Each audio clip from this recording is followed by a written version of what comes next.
Hi there. I was teaching a class the other day to the general population, and they were all complaining to me about having lower back pain. So we're going to hit on 4 muscles today and how to stretch them safely if you have lower back pain. Note, if you have disc issues, if you have herniated discs, I want you to get your permission from your doctor first before doing this. I'm going to be demonstrating this, and under separate cover, I will film a second time for adjusting curve patterns for those for scoliosis. But there's 4 major muscles in the lower body that are responsible for low back. And that is your hamstring, your psoas, I'll explain this a little bit more, your hip flexors, and your quadratus lumborum muscle, your QL muscle, which is the back of your waist. So let's first work on hammies. Let's get the hammy stretched. I like a stretchy band, an exercise band. I like it wide.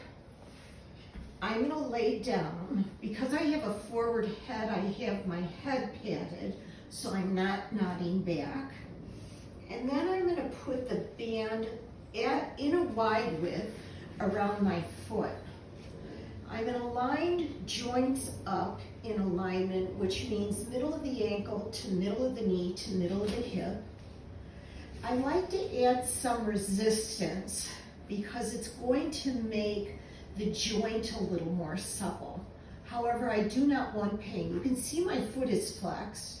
So right now I'm stretching the hammy. And I like to bend and stretch. And I don't know, do that a little bit, maybe 6 to 8 times. From here, you could keep the foot up and you can point the foot and dorsiflex. Very, very good for ankle mobility.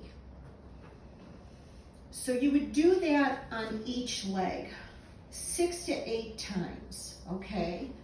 Next up, what we're going to stretch is we're going to stretch the hip flexors, side of the hip. Supine pigeon. I'm going to cross one ankle over the other knee.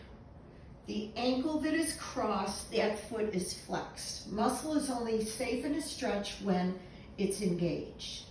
With this foot flexed, I'm going to push the knee open. No pain, back off if there is. And at the same time, besides the push, I'm going to try to pull it in. I always say to my students, jaw, jaw, jaw, and what that means is I want you to consciously relax your jaw.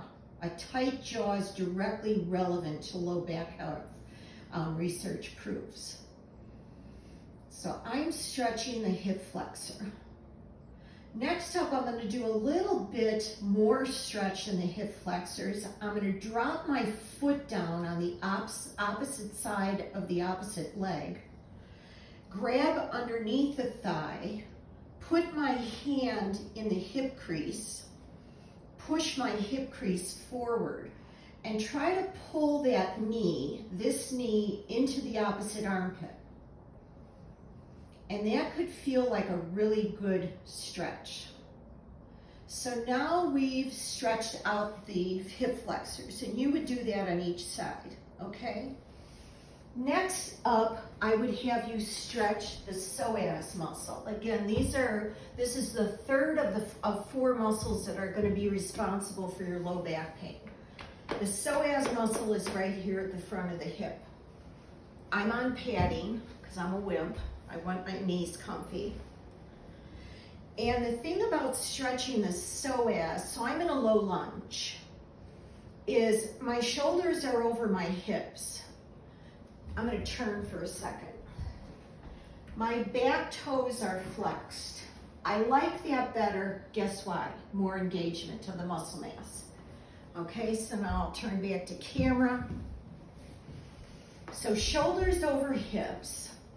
You know what? Experiment a little bit. If you were to hinge forward, you're going to see you're not stretching out the knee that's down. You're not stretching out that psoas as much.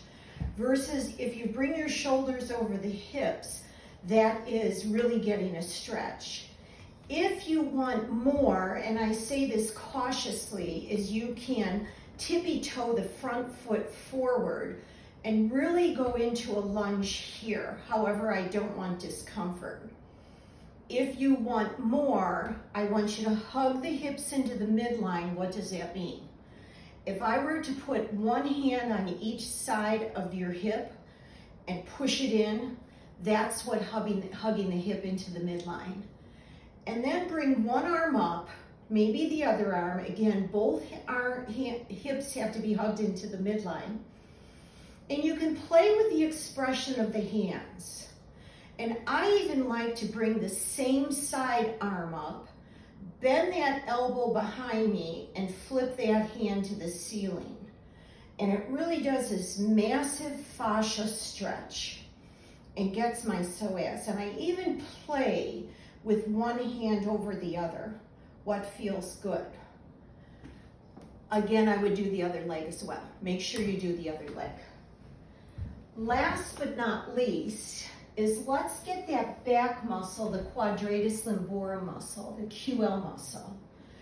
This is not for everyone. Most people like it. If you have scoliosis and you're watching this, I caution you to it, because most of my scoliosis clients don't like this one. So omit it, right? So you're on hands and knees.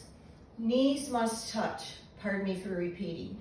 Knees must touch at all times.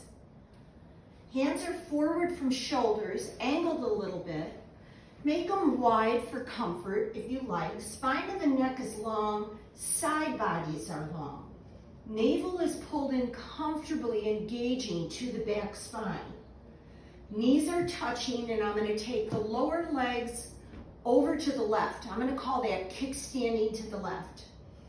With the heels of my hands, I'm going to push my hips back, and then I'm going to wag my hips in the opposite direction of my lower legs. So my lower legs are left. I'm going to wag them right. You can see the spine of the neck stays long. The precaution is nodding the chin in, not what I want to see. Come out, knees together. Lower legs right, kickstand them. Push the hips back. You're going to wag the hips left because the lower legs are now to the right. And you would do this exercise, this stretch, 6 times. One on each side is 1 set. So I would want 6 sets. And those would be the 4 muscles that we would hit on to get this lower back feeling better.